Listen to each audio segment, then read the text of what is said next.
All right, everyone. There was a funny article in The Atlantic because they were rambling about Donald Trump trying to censor the media. They're like, oh, Trump still won't talk to everyone within the media, and he like tries to bully them and says that they're being wrong when they report inaccurately.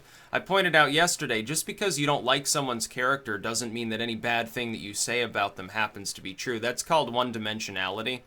Propaganda tactic. Strict propaganda 101. You render someone to the one-dimensional so that if you report inaccurately about them, you've demonized them so much that at least for people that have believed you to begin with, there's no capability for anyone to deflect that ideological attack, because anyone's defending them saying like, well, no, this person didn't do this. Oh, well, you must be a fan of theirs. It's sort of like with Hitler. Probably the greatest example. Hitler has been rendered into a one-dimensional character. That is, you've taken somebody who is seen as negative by, let's say, the majority of the world population. And so when they say, well, Hitler only had one nut and he was probably gay, there's no actual factual reason to believe that. But if you say, well, that's not true, oh, you're defending Hitler, so, guilt by association. You're a bad person because you're denying that this apparently negative thing is true. And I'm not sure why they use him being homosexual as an attack, since it's usually people don't have a problem with gayness as much as they have with Hitler. I wonder if that rankles anyone who's gay. Like them trying to claim that Adolf Hitler's one of us or something. He was part of the LGBT community circa the 1930s or something. I wonder if that rankles anyone. I'm going to imagine that it probably does. But it's funny to see the legacy media whine about censorship. They censor the news all the time. It's called a lie by omission. If they don't like a story because it doesn't coincide with the view of reality they want people to have, that gets them more money. It's a more clickbaity version of reality sometimes. They'll just bury it. And they say, well, this is a really juicy story about a politician being totally friggin' corrupt.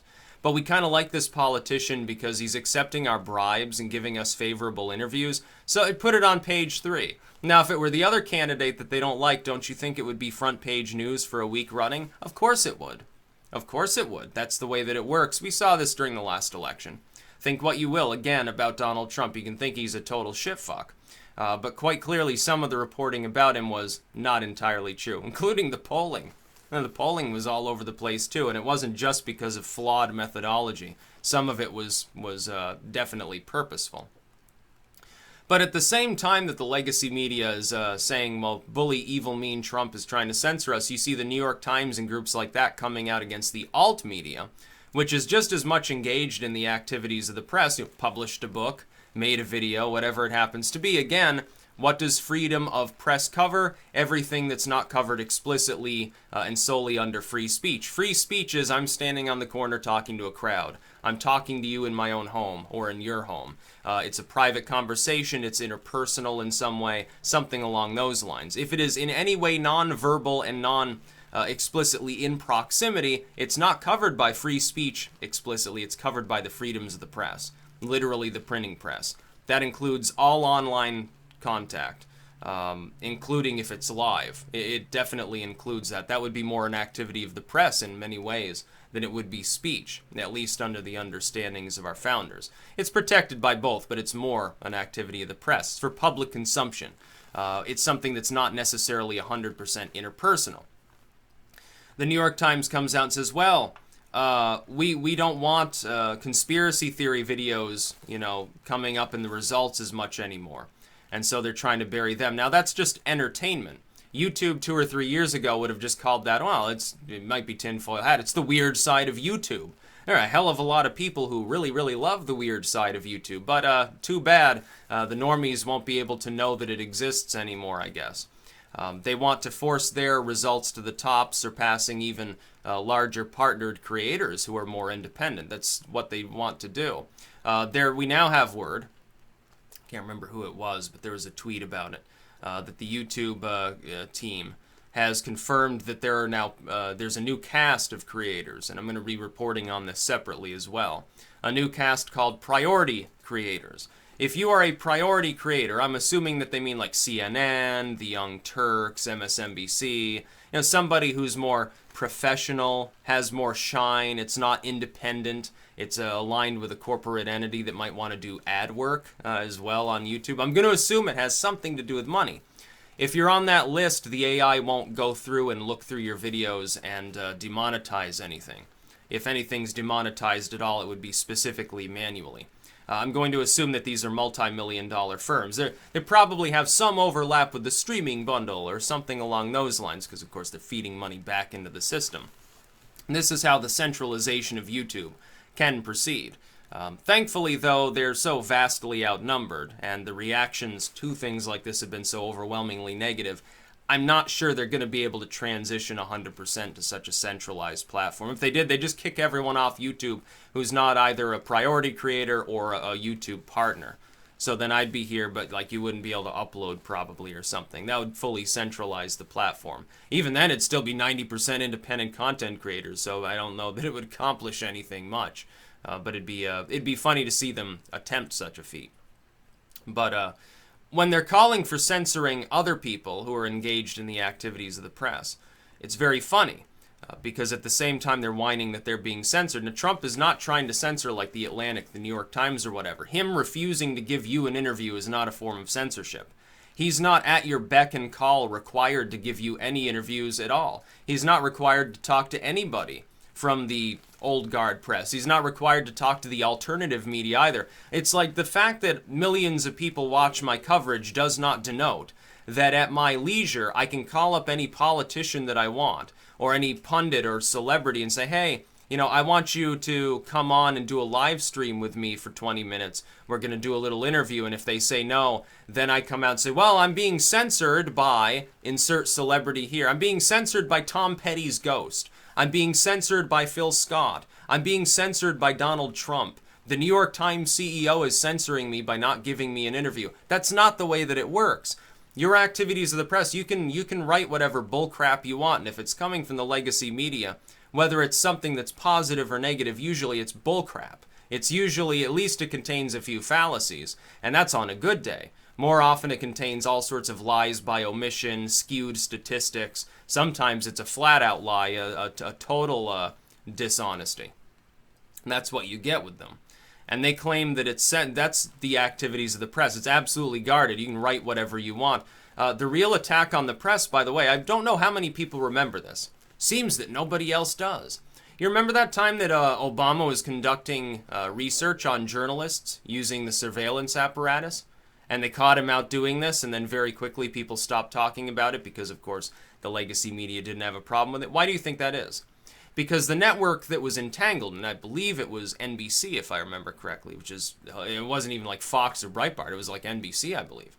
They're not going to say much. They're going to say, oh yeah, sorry, Mr. President, you know, because they'd rather just cull those pundits that were being investigated. Oh, shame on you for you know, muckraking after Obama, or yellow journalism if you happen to be one of his fans. Perception means everything with those two terms. Shame on you, you know, one demotion for you, and you over there, you're less talented, so you get fired. All the other networks, they're not going to chime in. They're like, oh, one of our competitors kind of got screwed over and is in chaos. Well, this is great for us because in the meantime, we can capitalize upon this. We're not going to bother reporting on it, though, because people forget anyway. So that's how you make truth disappear. You simply omit it to the best of your ability.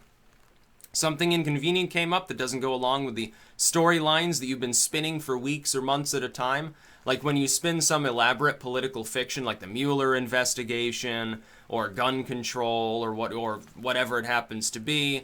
It can be on any topic under the sun. If you have a biased network that is essentially not journalism so much as opinion, and they create an elaborate worldview that is completely false, and something comes along that is otherwise very noteworthy, exciting, and could be capitalized upon, but doesn't go along with that worldview, you simply omit it. This is why you have a breakdown between the alt and legacy medias. The alt media, I think, generally is more honest. Something may be skewed, but it's still spoken of, especially when you have a person who is independent to the degree that they are one person, one channel, one person, one account on all these platforms. They're simply covering things. If they're covering it at all, even if they are biased, that is still giving it potentially as much coverage as anything else that they're creating. It's not the same as a newspaper where, you know, 100 different articles are in all of these sheets arranged in a certain way. It's not the same thing. Sometimes you see within the news. You see this with politicians too. Like Trump, sometimes he makes announcements at opportune times, like on a holiday when maybe more people pay attention, or on the middle of a workday where fewer people will, to try to hide or promote a message more ably. You see him take to Twitter, and he'll scoop essentially the whole legacy media and the alt media too by putting it out there first. That way it explodes across Twitter. Millions of people see it before anyone can write a report. It's actually a very good strategy, but it's not a form of censoring the legacy media.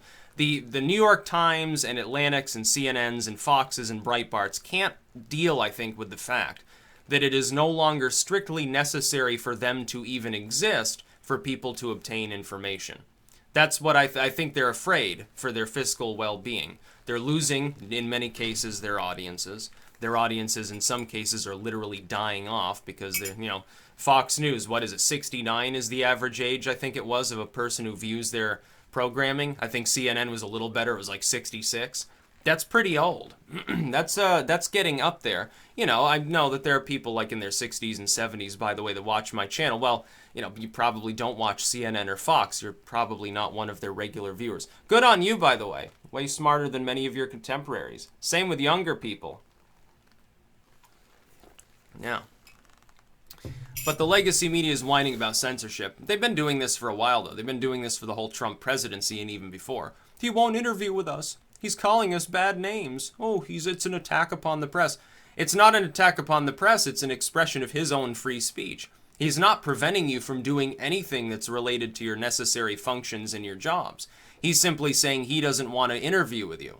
He'd rather interview with maybe the alt media sometimes. I don't blame him. He's not going to get a straight story from you. Most of you viciously hate him. The rest are partisan hacks that'll never question him. So it doesn't really benefit him to talk to them necessarily. Well, would it benefit Trump to talk to some reporter who's going to sit there kissing his ass? Well, no, because probably anyone watching that is going to be his core fans anyway. And it's less efficient, It cost $1 million to conduct the interview, now all told, and the journalist is getting like a 7-figure salary, and it takes days to get out there. It has to be edited. It'd be much easier for him to go on someone's friggin' YouTube live stream. And it's way, way easier for him just to make a tweet. Takes him a few seconds. That's all he has to do to reach millions of people. Why would he need to talk to the New York Times? Why does he need to talk to CNN? He doesn't have to. It's not a requirement of the office of the president or any other political office must talk to press. Well, if that were true, then you'd have to talk to the alt media too. We're part of the press as well. But the New York Times and the Atlantic don't want you to know this fact. It's explicit, it's true, but they will omit that. They'll never admit to it. It's the same as with the Second Amendment, the militia spoken of as the population. It has nothing it would be like trying to conflate the 10th Amendment, trying to misconstrue it and say, well, the state spoken of is the United States. Quite clearly, it doesn't have anything to do with like Vermont or Texas or Washington State. States' rights, that's an abomination. No, we'll label them something else, like retroactively change what we term them in order to get around some legal proceedings. Now, it's not going to happen. That's not accurate. It's not reality. But the legacy media is not good at understanding reality because they live their entire lives trying to manipulate the reality of others. That's what it boils down to. The alt media, a lot of it's just straight reporting. Hey, something happened. Here's my thoughts on it. And you know that it's the person's opinion. They're not pretending, I have a journalism degree, and therefore this is an objective look at what actually physically happened, and I have like psychic powers, and I know what was in the serial killer's head. I know what went on behind the closed door, top secret FBI meeting. No, you don't. But the legacy media pretends that it does. The big difference between them and the alternative media cropping up online. It's a huge difference between the two in the method and mannerisms of reporting and analysis, giving opinion, hell, even blogs. A blog is explicitly protected by the First Amendment too, but the fact that you have a popular blog doesn't entitle you to force Donald Trump to write an article on your blog and give you an interview. That's not the way it works. It's not censorship to claim that's not the case. Not being censored. You can write whatever you want. Go ahead and ream him. The New York Times and the Atlantic and all these groups do on a daily basis anyway, and he responds in kind.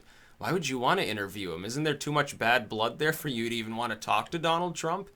I would think for some of them the answer is yes, but the rest of them, they just want to force him into a position where they can, I guess, chop and screw the interview and make it look incoherent.